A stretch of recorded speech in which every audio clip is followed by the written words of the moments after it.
What's up out there? We are back with some more Path of Exile 2, and this is a direct follow-up to the video I put out on Saturday with my initial thoughts.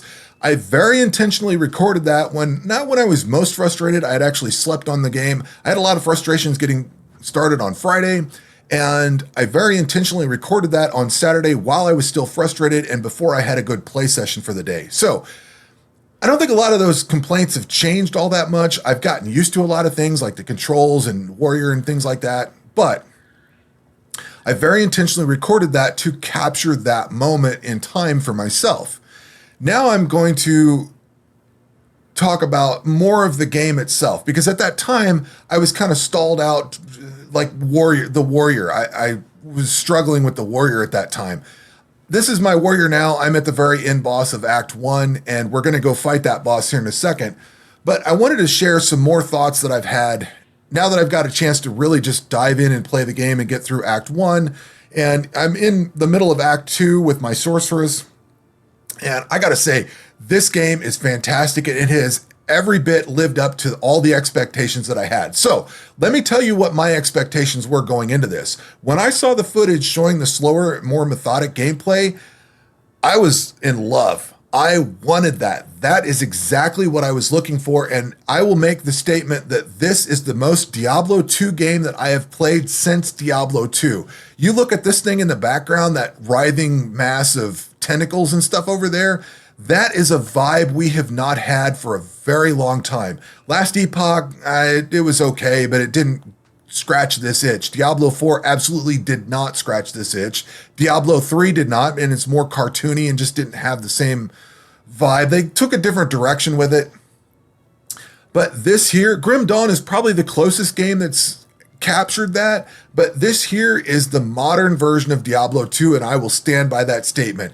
It's got the atmosphere, it's got the art style, it's got the gory bits everywhere. Diablo 4 has some gory bits, but there's long stretches where it's just mud or ice or not gory and stuff like this. Like you look at any of this, it's got the little pulsing stuff all around here. You kill monsters, there's bloody gore left behind.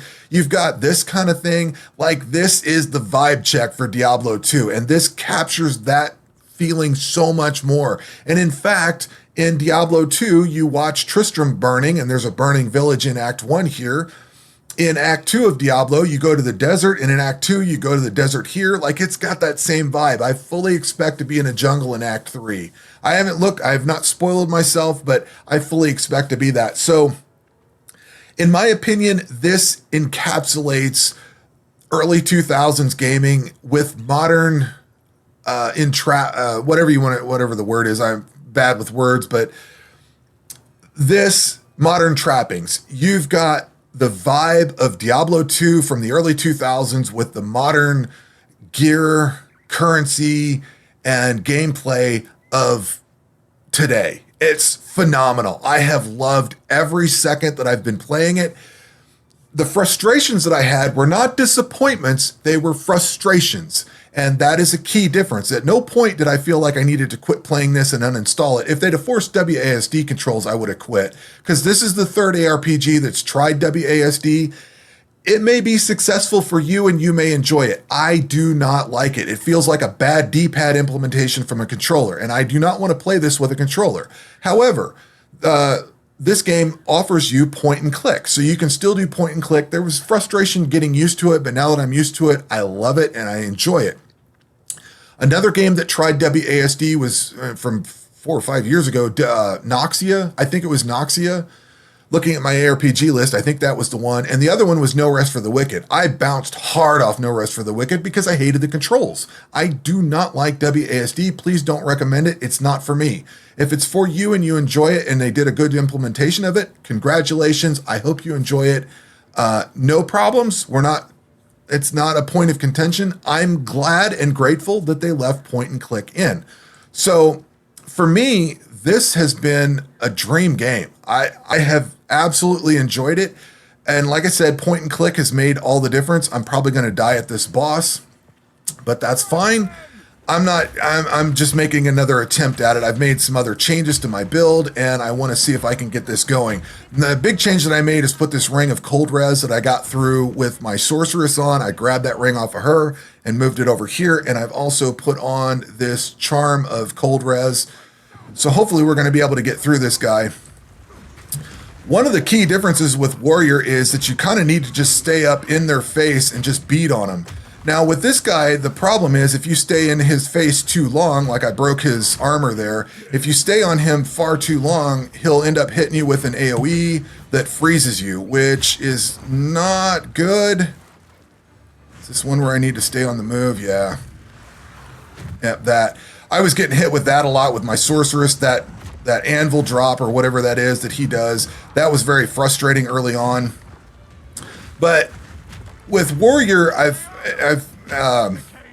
Connor Converse pointed out that if you just stand on the boss and basically just wail on him the entire time, you'll have a much better day. And breaking their armor and stuff like that, or whatever that stun is, heavy stun, whatever you're doing with them, I guess it's not armor break, it's stun. That helps out tremendously. I don't think you can completely kill him off here. I think he has to transform, but he's not transforming yet. There we go. This is where I end up dying, is in somewhere in this phase of the combat. But like that, the transformation into this beast and stuff like that, Diablo 4 doesn't do that. I got to be careful here because this is where we're going to get into the ice bit. Ads here aren't too bad. What am I doing? Rolling Slam? Rolling Slam for the build that I've got going does a lot of damage and kills things off fairly easily. The problems that I'm running into with Warrior are more degen on the ground, and I haven't quite figured out how to get around all that yet. But with the combination of this totem and this Rolling Slam, it's going fairly well. So revisiting Warrior after I played Sorceress for a little bit and got further into the campaign, I think that was kind of some of the frustrations that I had early on, was that I wasn't progressing in the campaign as quickly as I'd have liked to have. I'm just gonna dodge this stuff. I don't have enough ice resistance right now, but that will freeze you. I broke him, so now we get to do some damage to him here. I've fought him like 3 or 4 times now with the Warrior. Yeah, I'm starting to get frozen. I don't have any way of not being frozen right now. And that's what ends up killing me, is when I get caught in that stuff. I'm not the best dodger, but I will say this. I got to say this before I forget. The boss fights in this are phenomenal. And I see people complaining about the difficulty of this game. I don't think this game's all that difficult. This feels, in my opinion, this feels phenomenal. Like, I struggle with difficulty at times. I don't play games on their hardest difficulty. I don't pretend to be some kind of gaming god that is like the best gamer ever, and I gotta play Doom Eternal on the hardest difficulty. I don't like great difficulty just to be difficult. I don't mind a challenge, but I don't like difficulty for difficulty's sake, if that makes sense. So for me, this game feels great. I have 0 complaints with this game at all as far as difficulty goes. Nothing in line with, I think the boss fights are great. Oh, can we kill him? No. Oh, if I die, I'm going to be mad. I have no mana left. So we can't attack. I got to let this build up. Maybe we can wander around. This is going to suck if I die here, because I am so close. All right, we got some mana back. Drop this thing down. And this is where I usually run into problems, is I run out of flask charges. It's just, I take too much damage or something. I know, get good. I hear you. But at any rate, I think the boss fights are phenomenal in here. Get him. Yeah, there we go. All right, we're done. Episode 1 done. Or Act 1 done. So I think, and I've fought this boss a few times, I think the difficulty in this is perfect. I don't want to see anything changed. I think this is exactly where it needs to be. The boss fights are challenging. I just beat this guy for the first time with my Warrior, and I got it captured. So you get to see what I've done. But I think this is perfect. I think the level design is perfect. Again, it harkens back to Diablo 2, where you're wandering around the levels and gearing up and things like that. You're forced into disenchanting gear and stuff like that. Like, this feels like older games and the mechanics and stuff that they had back then. It all feels really good to me. I love the story. I love the way the maps are set up. I've not had any issues with gear drops and all that. I say that, and I've got some decent gear drops there, but like gambling for gear, most all of this gear has come from gambling. Very little of it's actually came from crafting. And I don't know. I have not struggled with this game. I have not had any issues. You'd hear me complaining if I thought the game was too difficult, but I don't think it's too difficult. I think it's just right. It's got just enough difficulty that, like, I've fought this boss a few times now. I'll go grind out the manor and then level up a little bit, maybe get some different gear, swap out, something for cold res and stuff like that, and then come back and try the fight again. I think that's how it should be. It's how, a lot of people are going to say it's how Dark Souls is, but this is how Diablo 2 was. You fought the boss. If you got your ass kicked, you went out, worked on the level a little bit, geared up some, came back and tried it again. You didn't just blaze through it PoE 1 style and you're done with the campaign and you're level 100 and over with it, the league, by the time Monday rolls around. League start Friday, you're done on Monday. That's not how this game is going to be. It may be there one day, but it's not there now.